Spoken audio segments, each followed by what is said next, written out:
Namaku Tania, dan kisah ini bukan sekadar cerita tentang cinta yang dikhianati, tapi tentang luka terdalam yang ditoreh oleh dua orang yang paling aku percayai dalam hidupku, suamiku dan sahabatku sendiri. Aku lahir dari keluarga berada. Ayahku pengusaha properti, ibuku dosen di sebuah universitas ternama. Sejak kecil aku dididik untuk tidak sombong dan selalu membantu siapapun yang membutuhkan. Itulah sebabnya ketika aku bertemu Maya, gadis yatim piatu yang datang sebagai siswa pindahan saat kami duduk di bangku SMA, hatiku langsung tergerak untuk berteman dengannya. Maya anak yang pintar dan rajin. Ia pendiam dan terlihat selalu menunduk jika berbicara. Mungkin karena hidupnya begitu berat, jauh dari kemewahan yang aku rasakan. Aku ingat betul hari pertama ia datang ke rumahku. Ibuku memeluknya dan berkata, "Anggap saja ini rumahmu sendiri." Ya. Sejak saat itu, Maya menjadi bagian dari keluarga kami. Ia sering menginap di rumahku, bahkan saat kuliah pun, ia tinggal bersama kami. Semua biaya kuliah, uang saku, bahkan perlengkapan pribadinya aku dan keluargaku yang tanggung. Aku tidak pernah merasa keberatan. Maya adalah sahabatku, seperti adikku sendiri. Bagiku, bisa membantu orang lain adalah hal yang membahagiakan. Di masa kuliah itulah aku bertemu Fajar. Dia adalah senior satu jurusan, sopan, rajin, dan pintar merangkai kata-kata. Kami berpacaran selama 2 tahun dan menikah setelah aku lulus. Fajar diterima bekerja di perusahaan milik ayahku, dan aku sendiri mulai membangun usaha kecil di bidang kecantikan. Maya turut membantuku mengelola bisnis online tersebut sambil menyelesaikan kuliahnya. Semua berjalan baik. Rumah tanggaku terasa damai, meski kami belum punya anak. Aku sibuk mengembangkan bisnis, Fajar semakin dipercaya di perusahaan ayah. Maya tetap tinggal bersamaku. Aku masih ingat, saat aku pertama kali mengenalkan Fajar padanya, dia tersenyum dan memujiku. "Mas Fajar baik banget, Tan. Kamu beruntung." "Ya, aku tahu," jawabku sambil tertawa. "Semoga kamu juga dapat yang baik." Tapi ternyata aku terlalu percaya. Maya semakin sering membantu di rumah, apalagi saat aku sibuk mengurus cabang bisnis baru. Aku pikir dia tulus, seperti dulu. Tapi, lama-lama aku mulai merasakan sesuatu yang aneh. Aku beberapa kali memergoki Fajar dan Maya sedang ngobrol berdua di ruang tamu, dan begitu aku datang, suasana mendadak canggung. Fajar langsung berdiri dan bilang, "Kami cuma ngobrol ringan kok," lalu pergi begitu saja. Maya ikut tertawa kecil, pura-pura menyapu meja yang tak berdebu. Aku menepis rasa curiga itu. Tidak, ini sahabatku. Orang yang aku bantu, aku anggap adik. Dan Fajar, suamiku, pria yang mengucap janji setia di depan penghulu dan Tuhan. Tidak mungkin mereka melakukan sesuatu yang keji. Namun kecurigaan itu makin tumbuh saat aku mendapati handphone Fajar berdering malam-malam. Nama di layarnya hanya tertulis, M, dan dia buru-buru mematikannya. Aku pura-pura tidur waktu itu, tapi mataku mengintip lewat kelopak mata yang setengah tertutup. Dia menyimpan ponsel itu di saku, lalu keluar kamar. Aku mendengar suara pelan-pelan dari dapur. Besoknya, aku mencoba menguatkan diri dan membuka ponselnya saat dia mandi. Dengan jantung berdegup kencang, aku membuka chat, M. Isinya, "Mas, aku nggak bisa tidur. Aku kangen. Kapan kita bisa pergi berdua lagi?" Aku takut Tania curiga. Dunia serasa runtuh di hadapanku. Lututku lemas. Air mataku jatuh begitu saja. Aku tak menyangka, pengkhianatan seperti ini datang dari dua orang yang aku percayai sepenuh hati. Aku tidak langsung mengkonfrontasi mereka. Aku ingin melihat seberapa jauh mereka bermain api di belakangku. Aku mulai memerhatikan gerak-gerik mereka, dan semuanya mulai masuk akal. Fajar sering pulang telat, alasannya lembur. Maya juga tiba-tiba suka berdandan walau tidak kemana-mana. Bahkan aku pernah menemukan lipstik miliknya ada di dalam mobil Fajar. Suatu hari, aku pulang lebih cepat dari biasanya. Mobil Fajar ada di garasi, padahal dia bilang sedang meeting luar kota. Aku masuk pelan-pelan ke dalam rumah. Suara tawa Maya menggema dari ruang tengah. Dan saat aku berjalan mendekat, kulihat mereka sedang duduk sangat dekat di sofa. Maya menyentuhkan tangannya ke dada Fajar sambil tertawa kecil. Fajar juga tampak menikmati. Apa kalian pikir aku bodoh? Suaraku memecah suasana. Mereka berdua tersentak. Fajar berdiri, wajahnya pucat. Maya hanya diam mematung, seolah tak bisa berkata apa-apa. Tan, aku bisa jelaskan, kata Fajar akhirnya. Jelaskan apa? Bahwa kamu selingkuh dengan sahabatku sendiri? Perempuan yang aku biayai hidupnya dari SMA? Yang tinggal di rumahku dan makan dari piring yang sama denganku. Maya akhirnya buka suara. Kami nggak bermaksud begini, Tan, tapi perasaan itu datang begitu saja. Aku tertawa sinis. Perasaan? Perasaan datang begitu saja? Lalu semua bantuan yang aku berikan, semua kepercayaan yang aku tanamkan, kalian hancurkan begitu saja. Hari itu, aku meminta mereka keluar dari rumahku. Aku menggugat cerai Fajar. Maya tidak meminta maaf.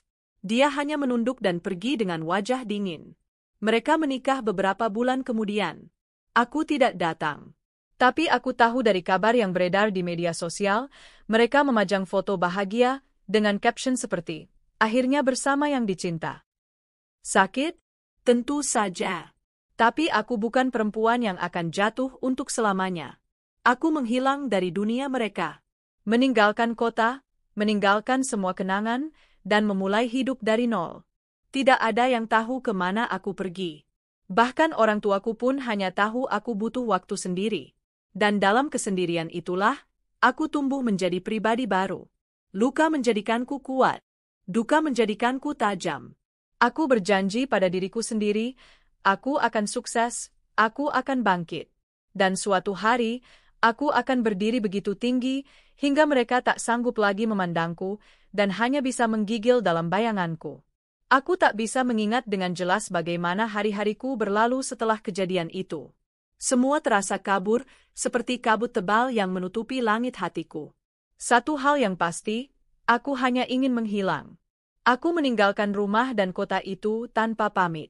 Tak ada lagi kenangan yang ingin kusimpan. Rumah itu, jalanan yang biasa kulewati, bahkan toko kue langgananku, semuanya terasa menjijikkan. Aku ingin menjauh sejauh mungkin dari luka yang telah mereka torehkan. Kupindahkan semua uang tabungan dan sisa usaha kecilku ke rekening baru. Aku menjual mobil, menyerahkan usaha online-nya kepada salah satu stafku yang paling bisa dipercaya. Kemudian aku pergi ke kota besar yang asing, tanpa siapapun mengenalku. Selama berbulan-bulan aku hidup dalam kesunyian. Di kamar kos sempit, hanya ada diriku dan tumpukan rencana yang kutulis setiap malam. Aku tahu satu-satunya jalan untuk menyembuhkan luka ini adalah membuktikan bahwa aku bisa, bahwa aku lebih dari sekadar istri yang ditinggal dan sahabat yang dibuang. Dan aku tidak butuh mereka untuk melakukannya. Di kota baru ini, aku bekerja serabutan. Aku mulai dari menjadi customer service di perusahaan kosmetik lokal. Upahnya kecil, tapi aku belajar. Belajar cara kerja industri, belajar memahami produk, strategi pemasaran, hingga bagaimana membaca psikologi konsumen. Setiap malam, setelah pulang kerja, aku membaca. Aku menonton video edukasi bisnis, mengambil kursus online, dan mencatat ide-ide produk yang ingin kukembangkan sendiri nanti. Aku ingin menciptakan brand sendiri, produk kecantikan yang bukan hanya membuat orang cantik, tapi juga kuat. Seperti aku sedang menciptakan ulang diriku sendiri. 2 tahun berlalu. Aku sudah naik jabatan menjadi supervisor pemasaran. Tapi diam-diam, aku memulai bisnis online sendiri dengan modal kecil. Aku menciptakan serum wajah herbal dengan bahan-bahan yang aman dan alami. Kupasarkan lewat akun Instagram dan TikTok. Ternyata responsnya luar biasa. Dari satu serum, aku mengembangkan beberapa produk perawatan wajah dan tubuh. Brand milikku mulai dikenal, bahkan diundang ke beberapa event kecantikan. Di balik layar, aku tetap merahasiakan identitasku. Nama brandku pun tidak memakai namaku, tapi nama pena, Aurenna. Bisnis itu berkembang pesat. Dalam 3 tahun, aku sudah memiliki kantor sendiri, tim pemasaran, bahkan pabrik kecil di pinggiran kota. Aku resmi mendirikan PT Aurenna Biotech Indonesia dengan diriku sebagai CEO. Suatu sore, aku duduk di ruang kerjaku yang luas, memandangi jendela besar dengan pemandangan gedung-gedung pencakar langit. Aku tersenyum kecil melihat refleksiku di kaca. Wajahku kini jauh berbeda dari Tania yang dulu. Dulu aku polos, sederhana, jarang berdandan. Kini aku tampil elegan, anggun, dan percaya diri. Tubuhku terawat, langkahku mantap, dan mataku tak lagi teduh, melainkan tajam. Asisten pribadiku masuk sambil membawa undangan. Bu Tania, ada undangan grand opening cabang klinik estetik yang bekerja sama dengan Aurena di Bandung. Aku membaca sekilas, dan mataku langsung membelalak pelan. Nama pemilik klinik itu adalah Maya Dwi Lestari. Hidup memang lucu. Semesta seperti sengaja menarik-narik tali karma, menyeret kembali wajah masa lalu ke hadapanku. Tapi aku tidak akan kabur. Kali ini aku akan berdiri tegak dan menatap mereka. Aku bukan lagi Tania yang dulu. Beberapa hari kemudian, aku menghadiri acara grand opening itu. Aku mengenakan dress putih anggun, rambut disanggul rapi, dengan riasan ringan namun tajam. Raihan, sahabat sekaligus mitra bisnis sekaligus pria yang diam-diam mulai mencuri perhatianku, turut mendampingiku sebagai CEO Aurena.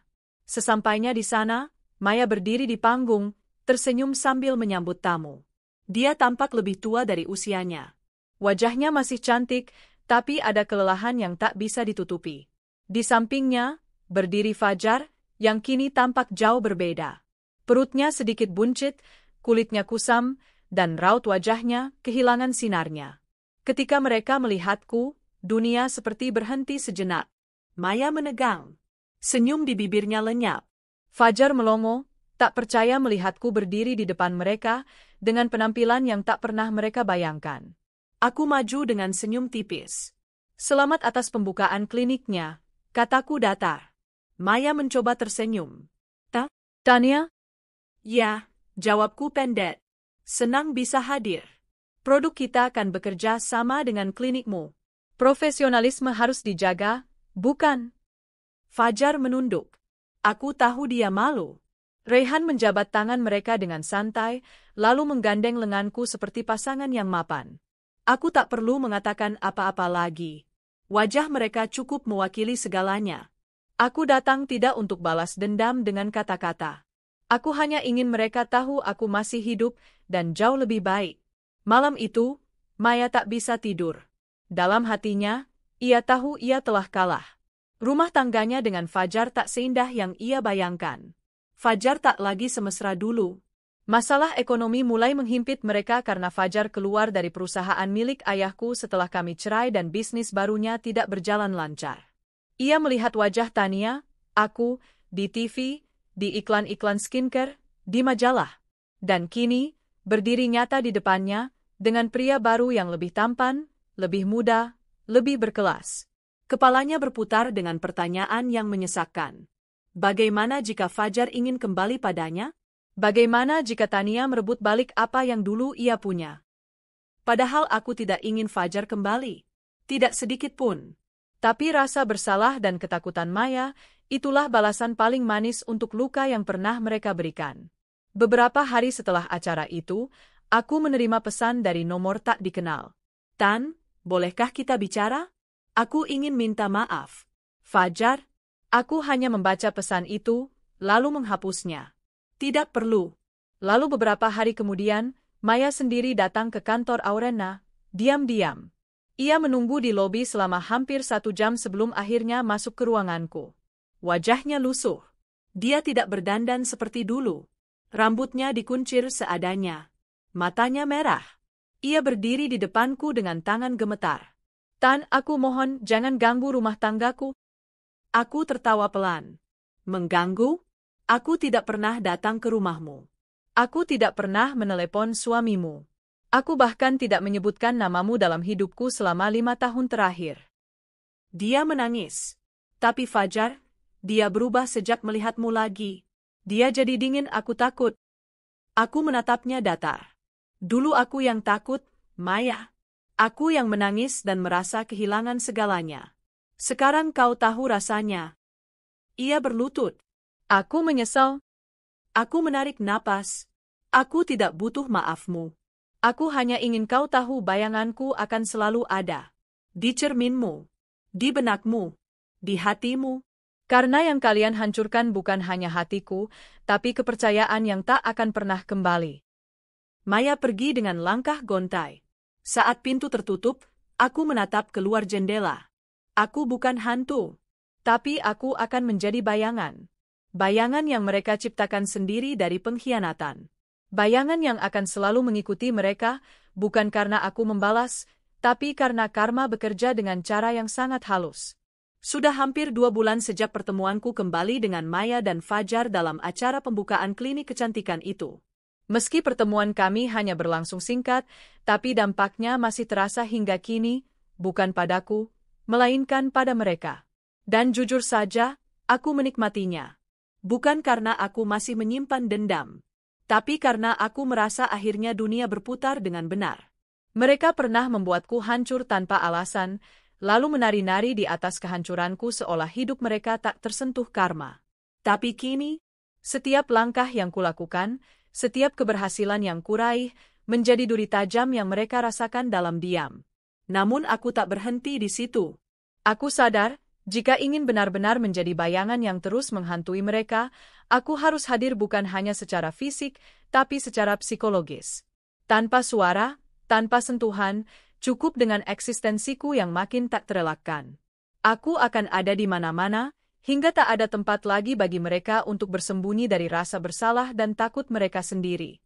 Dan rencanaku dimulai dengan satu langkah, mengembangkan cabang baru Aurena tepat di dekat lingkungan rumah mereka. Salah satu kelebihan menjadi CEO adalah aku bisa memilih lokasi strategis sesuka hatiku. Aku tahu Maya dan Fajar tinggal di kawasan perumahan elit bernama Green Vista, lingkungan yang tenang, sejuk, dan cukup ramai dengan kalangan menengah ke atas. Lokasi yang sempurna untuk menjual produk-produk kecantikan berkualitas premium. Aku berpura-pura tak tahu bahwa mereka tinggal di sana. Timku mengurus semua proses perizinan dan renovasi. Dalam waktu 3 bulan, sebuah butik skincare dan klinik kecantikan dengan konsep mewah berdiri megah di salah satu sudut kawasan itu.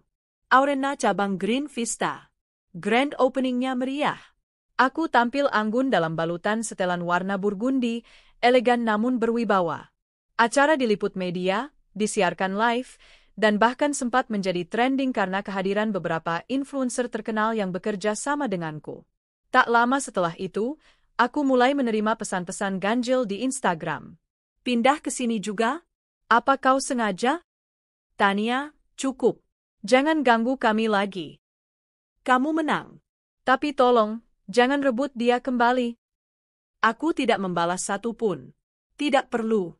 Aku hanya terus memposting aktivitas harianku di media sosial, sesuatu yang sebenarnya sangat normal untuk seorang CEO brand kecantikan. Tapi aku tahu, setiap postinganku seperti menusuk perlahan-lahan kehidupan rumah tangga mereka.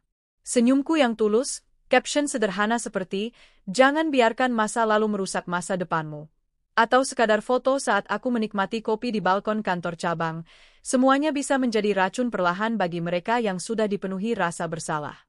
Aku tak mengatakan apa-apa, tapi diamku berteriak lebih keras dari kata-kata manapun. Suatu malam, aku menerima undangan makan malam dari Rehan, rekan bisnisku, pria yang selama ini diam-diam membuatku merasa dihargai sebagai wanita lagi. Tak seperti Fajar yang mencintaiku karena ketulusanku dan kemudian mengkhianati, Rehan memperlakukanku dengan hormat sejak awal. Tak terburu-buru, tak mendesak. Ia hanya hadir dan membuatku nyaman. Kami makan malam di sebuah restoran atap gedung dengan pemandangan lampu kota yang indah. Makanan disajikan hangat, angin malam berhembus pelan, dan musik mengalun lembut di latar.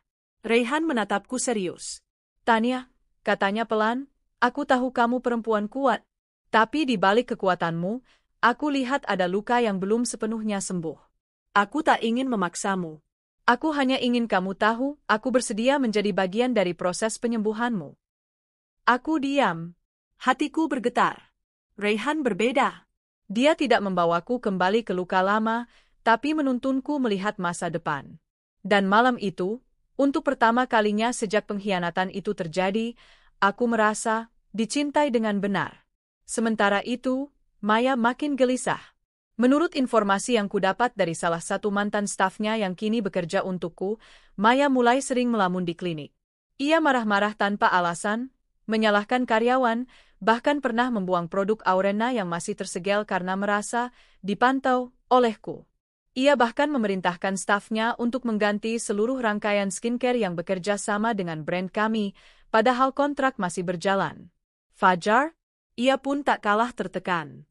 Ia mulai sering keluar malam, mencari alasan kerja yang tak masuk akal. Dan seperti karma yang datang perlahan tapi pasti, Fajar berselingkuh. Lagi, kali ini dengan pegawai kantornya sendiri. Dan seperti cerita lama yang berulang, Maya yang dulu merebut, kini direbut. Bahkan lebih menyakitkan karena ia tahu. Tania tidak perlu berbuat apa-apa. Ia datang dalam mimpi. Ia muncul di media. Ia hadir di papan iklan. Ia muncul di obrolan grup ibu-ibu kompleks. Tania itu CEO Aurena, kan? Cantik banget sekarang ya. Katanya dulu sempat dikhianati suami dan sahabat. Lihat sekarang, malah tambah bersinar. Maya menjerit dalam diam. Ia makin tenggelam dalam bayanganku. Suatu hari, aku mendapatkan kabar bahwa Maya mendatangi psikolog. Ia mengalami kecemasan berat dan paranoid. Ia mulai ketakutan kalau Fajar akan meninggalkannya. Takut jika semua orang hanya mencintai produk dan kliniknya karena nama Tania. Ia merasa kalah. Ia merasa terancam. Dan setiap pagi, saat bercermin, ia seolah melihatku berdiri di belakangnya. Itulah yang aku maksud dengan bayangan. Aku tak harus menyentuh. Tak perlu membalas secara langsung. Cukup hadir dalam versi terbaik diriku dan biarkan ketakutan mereka yang mengurus sisanya. Pada ulang tahun perusahaan Aurena yang ketiga, kami mengadakan gala dinner besar di Hotel Bintang 5. Semua tokoh bisnis, pejabat daerah, hingga selebriti hadir. Malam itu, aku tampil dalam gaun panjang berwarna biru gelap, elegan dan berkelas. Di sisiku, Rehan berdiri tegap sebagai pasangan sekaligus co-founder. Media berlomba-lomba meliput. Foto-fotoku tersebar luas di mana-mana. Dan dari kejauhan, aku tahu Maya melihatnya. Karena tak lama kemudian, akun fake yang kukenal gayanya mengirimi pesan lagi. Berhenti, cukup sudah. Tapi aku tak akan berhenti. Karena bayangan tidak bisa dihentikan. Ia akan terus mengikuti, selamanya. Aku selalu percaya bahwa luka akan menyembuhkan dirinya sendiri. Tapi setelah apa yang kulalui, aku belajar satu hal. Beberapa luka tidak sembuh, mereka hanya mengubahmu menjadi versi baru dari dirimu sendiri. Dan versi baru dari diriku adalah seseorang yang tak lagi mudah percaya, tak lagi memberi segalanya hanya karena cinta, dan seseorang yang tahu persis bagaimana membuat mereka yang mengkhianatiku merasakan panasnya bara dari kesalahan mereka sendiri, tanpa aku harus menyentuhnya sama sekali. Suatu hari, aku menerima laporan dari tim HR bahwa seorang kandidat bernama Anjani yang melamar sebagai asisten manajer pemasaran ternyata adalah adik sepupu Maya. Di resumenya, dia tidak menuliskan hubungan keluarga, tapi aku mengenali nama belakangnya, dan setelah sedikit penyelidikan internal, semuanya terungkap. Timku ragu, apakah perlu ditolak? Aku hanya tersenyum tipis. Terima saja. Bahkan beri dia posisi yang strategis. Tapi pastikan dia mengikuti semua pelatihan internal dan bekerja sesuai standar kita. Ya, aku tidak akan menjauh dari lingkaran mereka. Aku akan masuk, perlahan-lahan, menjadi bayangan yang hidup di sekitar mereka, dalam wujud orang-orang yang mereka kenal sendiri. Beberapa minggu bekerja, Anjani mulai menyebarkan berita bahwa dirinya kini bekerja langsung di bawah CEO Aurena yang terkenal. Dalam sebuah acara gathering, ia bahkan berfoto denganku dan mengunggahnya ke Instagram. Captionnya sederhana. Bangga banget bisa belajar langsung dari Kak Tania. CEO yang humble dan luar biasa inspiratif. Tentu saja unggahan itu disukai oleh banyak orang. Tapi aku yakin, satu orang yang membaca postingan itu dengan tangan gemetar adalah Maya. Beberapa hari kemudian, aku menerima email dari alamat yang familiar. maya.fj@gmail.com. Tania, apa kamu sengaja menyuruh Anjani bekerja padamu? Apa semua ini belum cukup? Kami sudah menikah, kamu sudah sukses, kamu sudah bahagia. Kenapa kamu masih menghantui hidup kami? Aku tidak membalas. Tapi malamnya, aku mengunggah foto kebersamaan tim marketing kami dengan Anjani di antaranya, dan aku menulis caption. Kita tidak bisa memilih dari keluarga mana kita lahir, tapi kita bisa memilih keluarga seperti apa yang kita bentuk dalam lingkungan kerja. Itu bukan sindiran, bukan juga ancaman, tapi cukup untuk membuat Maya merasa seolah aku tahu setiap sudut dalam hidupnya. Bahwa aku tak pergi, dan tak akan pernah benar-benar hilang. Hari-hari berikutnya, Aurena semakin populer. Influencer kelas atas mulai memakai produk kami. Beberapa artis ikut mempromosikan dengan review jujur. Rayhan, yang kini secara terbuka menjadi pasangan resmiku, juga membantu memperluas jaringan internasional. Kami membuka kantor perwakilan di Singapura dan sedang dalam proses ekspansi ke Malaysia dan Thailand. Dunia melihatku sebagai CEO muda yang menginspirasi. Dunia melihatku sebagai pemenang. Tapi Maya, ia hanya bisa melihat dari balik layar. Suatu malam, aku menerima undangan makan malam dari salah satu klien VIP kami, seorang pengusaha real estate yang juga dikenal sebagai salah satu sahabat lama Fajar. Aku tak tahu bahwa Fajar juga hadir malam itu, karena ternyata ia sedang mencari investor untuk proyek apartemennya yang hampir bangkrut. Saat aku memasuki ruangan restoran mewah itu bersama Rayhan, mata Fajar langsung tertuju padaku. Ia berdiri pelan, seolah tak percaya. Tania, ucapnya pelan. Aku hanya mengangguk sopan. Halo, Fajar? Dia tampak berbeda. Tidak seperti dulu. Tak ada lagi pancaran percaya diri. Wajahnya letih, rambutnya mulai memutih di sisi-sisi pelipis. Matanya menyimpan kekosongan yang aneh. Aku lihat kamu sukses sekarang. Luar biasa, katanya, mencoba tersenyum. Terima kasih. Bagaimana kabarmu? Tanyaku, formal. Dia terdiam sejenak. Tak sebaik kamu. Tapi, ya, hidup begitulah. Rayhan, yang sejak tadi berdiri di sisiku, merangkul lembut pinggangku dan ikut menyapa Fajar. Halo, saya Rayhan. Pasangan Tania sekaligus partner bisnis. Senang bertemu, ucapnya ramah. Fajar menelan ludah, lalu menjabat tangan Rayhan. Aku bisa melihat kerutan di dahinya semakin dalam. Wajahnya menyiratkan satu hal yang sangat jelas, penyesalan. Malam itu, aku pulang dengan perasaan campur aduk. Bukan karena aku masih punya rasa, tapi karena aku sadar semua ini nyata. Fajar kini hanyalah bayangan dari dirinya yang dulu. Maya tenggelam dalam kecemasan dan keraguan. Dan aku telah menjadi bayangan mereka. Bukan sebagai hantu menyeramkan, tapi sebagai refleksi dari semua kesalahan mereka yang tak bisa mereka lupakan. Beberapa hari kemudian, Anjani mengetuk pintu ruang kerjaku. Wajahnya tampak ragu. Bu Tania, maaf kalau saya lancang. Tapi boleh saya bicara sebentar secara pribadi? Aku mempersilakannya duduk. Ia tampak gelisah. Kak Maya, dia makin kacau. Dia bilang kakak menghantui hidupnya.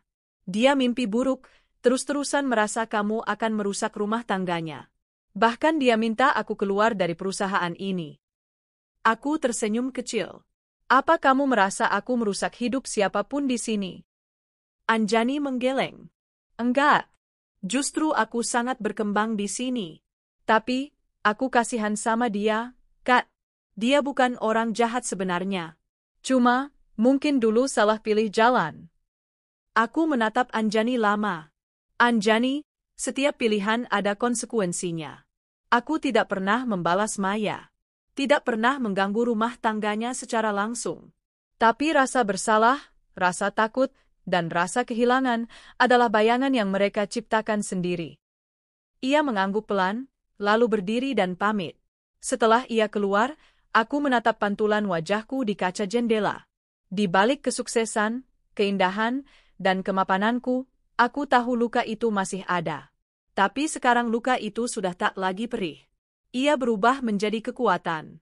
Dan kekuatan itu telah mengubahku menjadi seseorang yang lebih besar daripada rasa sakit itu sendiri. Malam berikutnya, aku menghadiri gala penghargaan, Women of Impact, di mana aku menjadi salah satu penerima penghargaan sebagai CEO muda paling berpengaruh tahun ini. Pidatoku malam itu singkat tapi tajam. Jangan pernah menganggap kekalahan hari ini adalah akhir dari segalanya. Kadang, kita harus kalah untuk tahu bagaimana cara menang dengan benar. Terima kasih untuk semua yang pernah menjatuhkanku. Tanpa kalian, aku tidak akan berdiri di sini hari ini. Dan aku tahu, ucapan itu akan sampai ke telinga yang tepat. Telinga yang dulu membisikkan pengkhianatan di balik punggungku. Telinga yang kini hanya bisa mendengar gaung kesuksesanku dari kejauhan. Karena aku adalah bayangan yang tak bisa mereka hapus. Bayangan yang akan hidup lebih lama dari rasa cinta yang mereka rebut. Bayangan yang perlahan menyusup ke hidup mereka, hingga menjadi ketakutan yang abadi. Sudah setahun sejak aku benar-benar bangkit. Bisnis Aurena semakin mendunia. Raihan dan aku bukan hanya pasangan romantis, tapi juga rekan kerja yang tak terpisahkan. Di balik layar, aku tak pernah sekalipun mencoba menyentuh kehidupan rumah tangga Maya dan Fajar. Namun, ibarat bayangan, keberadaanku membuat mereka tak bisa hidup tenang. Dan aku pun tidak berniat menghilang. Suatu siang, aku mendapat pesan dari asistenku. Bu Tania, ada seorang wanita bernama Maya yang ingin menemui Anda. Katanya mendesak. Aku mengernyit, tapi akhirnya mempersilakannya masuk. Maya tampak jauh berbeda dari dulu. Wajahnya pucat, rambutnya berantakan, dan tubuhnya lebih kurus dari terakhir kali aku melihatnya. Tidak ada lagi kilauan sombong yang dulu memenuhi sorot matanya. Begitu pintu ditutup, ia langsung menangis di hadapanku. Aku mohon, hentikan semua ini, Tan. Aku gak tahan lagi. Aku tetap duduk tenang di balik meja kerjaku. Maksudmu? Anjani, semua orang di sekelilingku mulai menjauhiku. Suamiku berubah, dia jadi pemurung. Usahanya gagal. Aku mimpi buruk terus. Aku merasa kamu selalu mengawasi kami. Aku tersenyum tipis. Maya, aku bahkan tidak menyentuh hidupmu. Kamu yang datang ke sini, bukan aku. Dia terdiam, matanya membelalak. Tapi, kenapa kamu membiarkan semua ini terus terjadi? Kenapa kamu biarkan bayanganmu terus menghantuiku?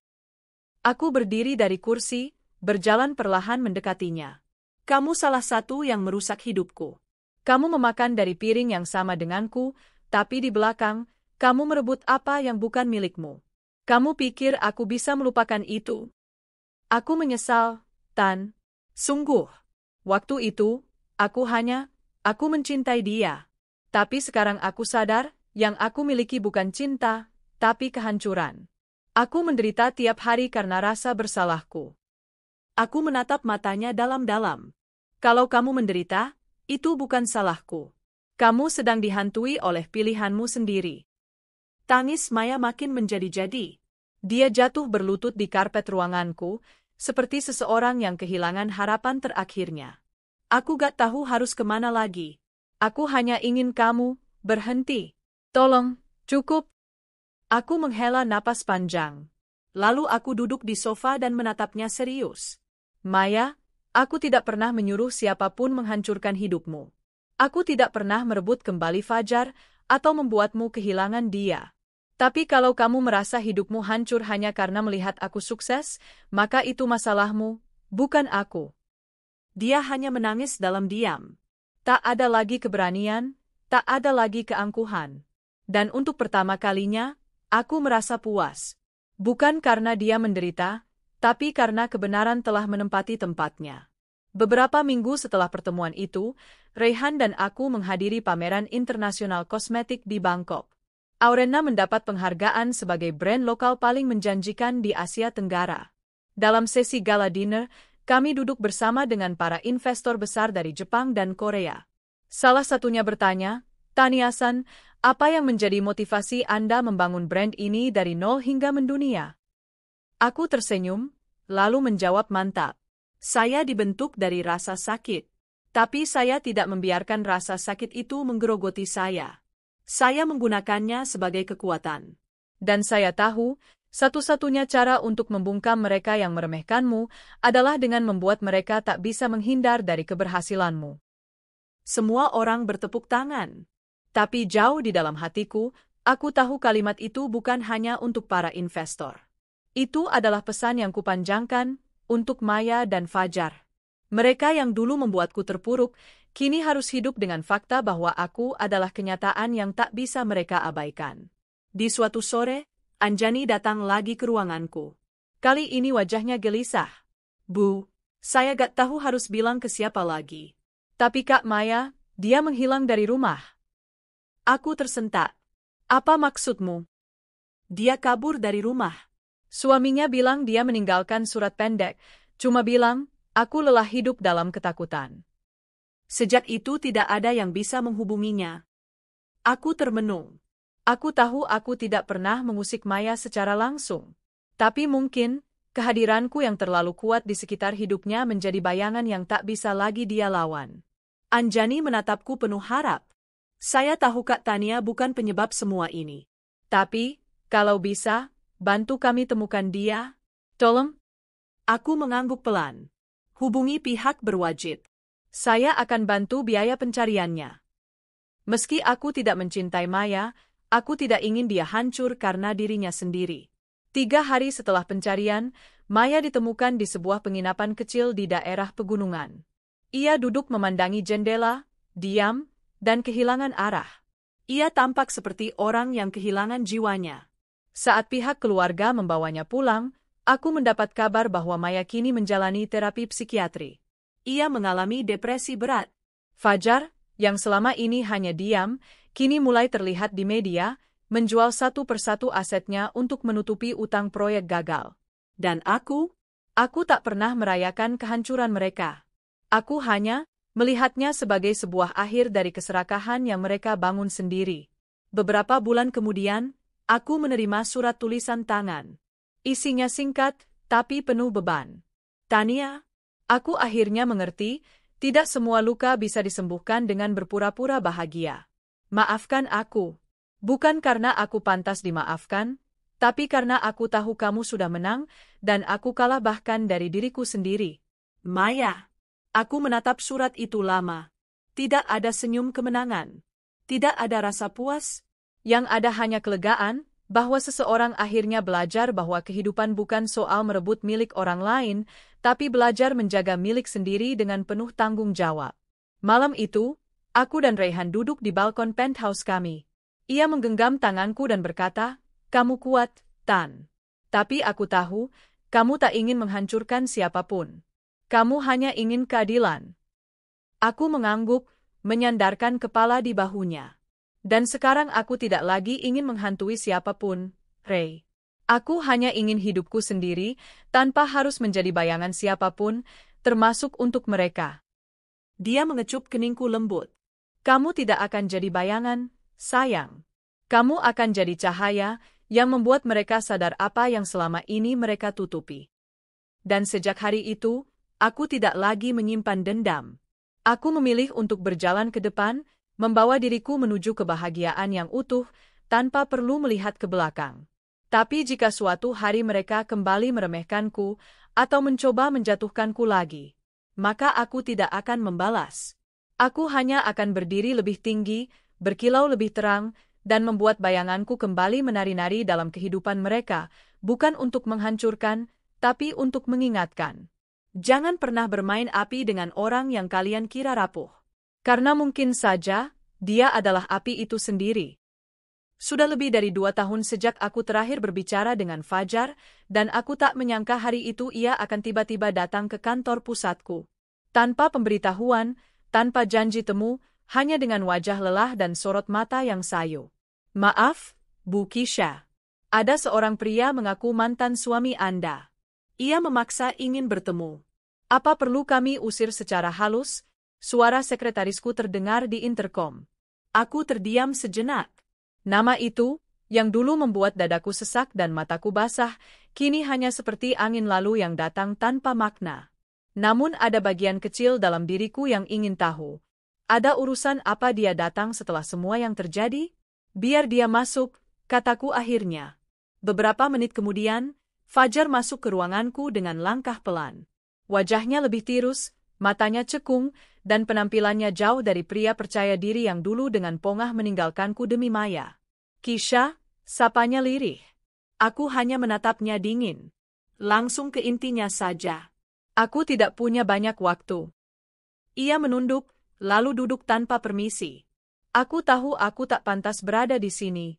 Tapi aku ingin minta maaf. Aku menyesal. Aku menghela napas pelan. Menyesal karena apa, Fajar? Karena kamu kehilangan kenyamanan? Atau karena rumah tanggamu dengan Maya tak seindah yang kamu bayangkan? Ia mengangkat kepalanya, dan kali ini aku melihat kesedihan tulus di matanya. Aku salah menilai. Aku pikir, Maya bisa jadi istri yang sepertimu. Tapi dia hanya penuh sandiwara. Dia tak pernah bisa menyejukkan hati, hanya pandai memanipulasi. Aku berdiri, berjalan ke arah jendela besar yang menampilkan pemandangan kota dari lantai 25. Aku tidak membenci kalian, ucapku datar. Tapi aku tidak pernah lupa. Saat kamu menghancurkan hidupku tanpa rasa bersalah. Saat sahabatku sendiri menusukku dari belakang.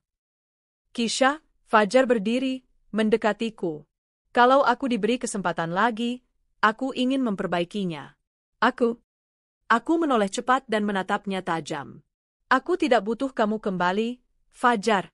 Aku tidak butuh siapapun yang pernah menjatuhkanku untuk kemudian mencoba masuk lagi setelah aku bangkit.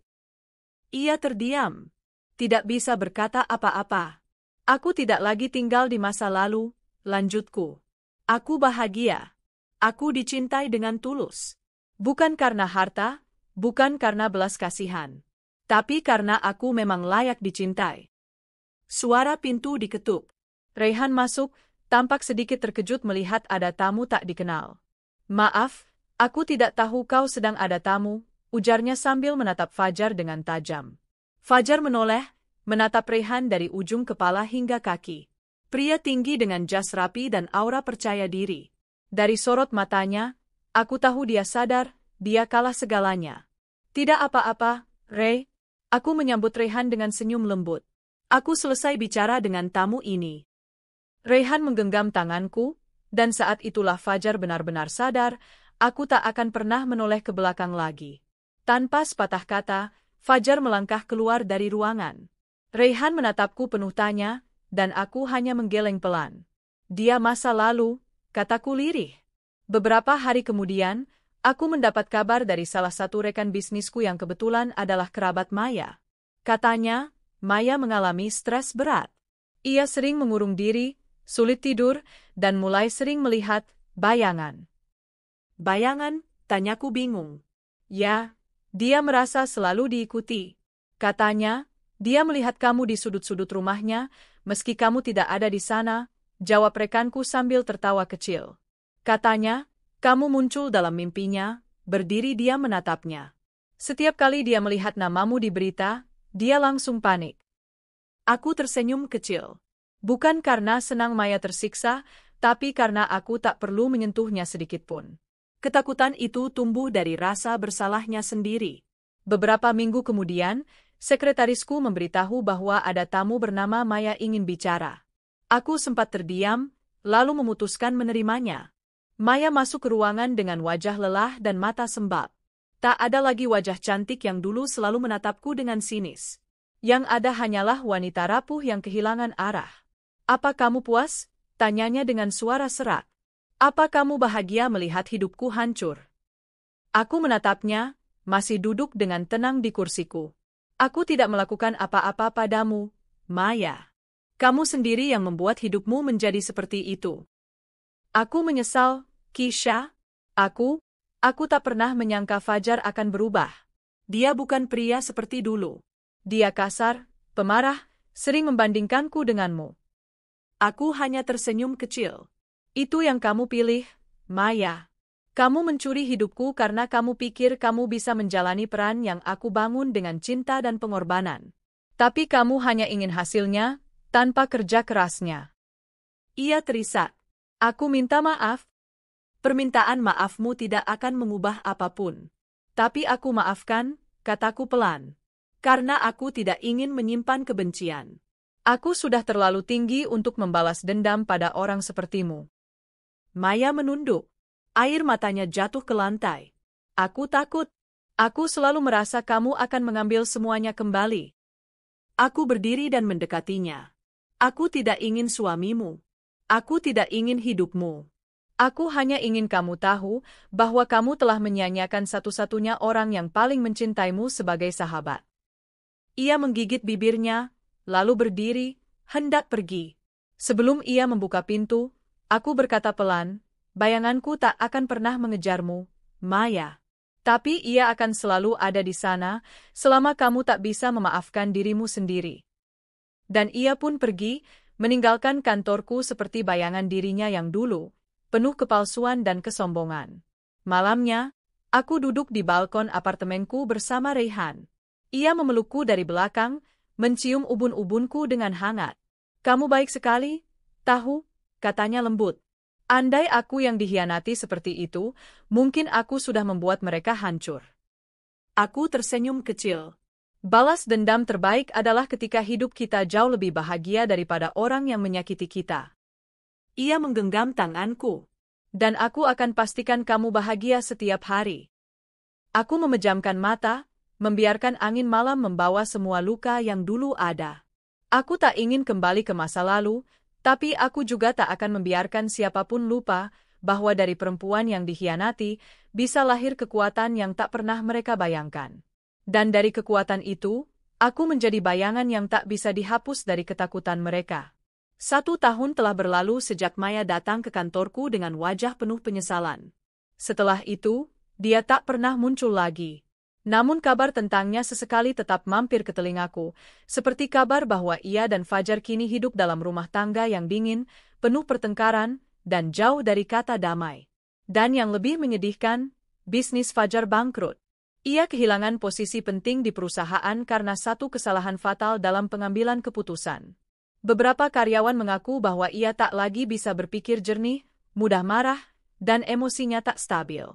Banyak yang bilang, ia jadi paranoid, selalu menyalahkan orang lain atas kehancurannya. Aku merasa seperti dihantui, katanya dalam sebuah wawancara yang viral di media lokal. Ada kesalahan besar dalam hidupku, dan aku tak bisa memperbaikinya. Aku menatap layar laptop saat menonton video itu. Tak ada senyum di wajahku, hanya ketenangan yang tak pernah kutemukan sebelumnya. Kau puas? Tanya Raihan dari sofa. Ia baru selesai menidurkan anak kami yang baru lahir 2 bulan lalu. Seorang bayi perempuan cantik yang kami beri nama Kera, gabungan dari namaku dan Raihan. Bukan soal puas atau tidak, jawabku sambil mematikan layar. Aku hanya lega, karena semesta sudah membalas semuanya dengan caranya sendiri. Raihan duduk di sebelahku, meraih tanganku dan mengusap punggungku pelan. Dan kamu gak pernah harus menyentuh mereka sama sekali. Kamu tetap berjalan di jalurmu, terus naik, sementara mereka jatuh karena langkah mereka sendiri. Aku menoleh padanya dan tersenyum. Itu pelajaran terbesarku. Bahwa pembalasan terbaik adalah tidak membalas sama sekali. Beberapa bulan kemudian, aku mendapat undangan untuk menjadi pembicara dalam acara kewirausahaan wanita nasional. Dalam acara itu, banyak perempuan dari latar belakang berbeda berkumpul untuk saling menginspirasi. Aku diminta untuk berbicara tentang perjalanan hidupku, dari istri yang dikhianati hingga jadi CEO sukses dan ibu bahagia. Dalam hidup ini, ucapku di atas panggung, kita mungkin disakiti oleh orang-orang yang kita percaya. Kita mungkin terjatuh dan kehilangan arah. Tapi yang menentukan arah hidup kita bukan orang-orang itu, melainkan bagaimana kita memilih untuk bangkit. Sorak tepuk tangan memenuhi ruangan, dan saat aku menuruni panggung, beberapa peserta menangis dan memelukku. Aku tak pernah menyangka kisah hidupku bisa memberi kekuatan bagi banyak perempuan di luar sana. Di sudut ruangan, aku melihat wajah yang tak asing. Maya. Ia berdiri diam, mengenakan baju sederhana, tanpa riasan berlebihan. Tak ada lagi aura sombong dalam sorot matanya. Yang ada hanya kesunyian dan rasa kalah. Ia tidak mendekat, hanya menatapku dari jauh. Lalu tersenyum kecil, seolah berkata, "Kau menang, Kisha." Dan untuk pertama kalinya, aku benar-benar merasa damai. Suatu malam, aku menerima pesan singkat di email kantorku. Pengirimnya, Fajar. Isinya pendek. "Kisha, maafkan aku. Aku tahu aku tak layak menghubungimu lagi. Tapi aku hanya ingin bilang, kamu benar. Aku telah menyia-nyiakan berlian karena terpesona pada kaca. Terima kasih karena tidak membalas dendam. Kamu lebih kuat dari yang pernah kubayangkan." Aku hanya membaca sekali, lalu menghapusnya. Tidak ada lagi gunanya merespons masa lalu yang tak ingin kubuka kembali. Yang ku tahu, Aku sudah cukup membuktikan bahwa aku bukan wanita lemah yang bisa diinjak lalu ditinggal. Bahwa aku bisa bangkit menjadi jauh lebih besar daripada rasa sakitku. Dan tanpa satu jentikan jari pun, mereka yang menyakitiku telah menerima balasannya sendiri. Dari kehidupan. Dari karma. Dari ketidakmampuan mereka menghadapi diri mereka sendiri. Beberapa tahun kemudian, aku berdiri di samping Rehan di sebuah acara penghargaan wirausaha nasional. Malam itu aku menerima penghargaan sebagai wanita inspiratif tahun ini. Saat naik ke atas panggung sambil menggendong Kera yang kini sudah berusia 4 tahun, aku berkata di depan ratusan orang. Aku pernah dikhianati, pernah dihina, bahkan dianggap tidak berharga. Tapi aku percaya satu hal, ketika kita menjaga hati kita tetap tulus dan melangkah dengan kepala tegak, semesta akan bekerja untuk kita. Lagi-lagi, tepuk tangan menggema. Di antara para hadirin, aku tak lagi mencari wajah-wajah masa laluku. Aku sudah tidak peduli. Yang kulihat hanyalah masa depan, penuh cahaya dan kemungkinan baru. Aku bukan bayangan yang menyeramkan bagi mereka lagi. Karena aku sudah menjadi cahaya bagi diriku sendiri. Dan itu lebih dari cukup.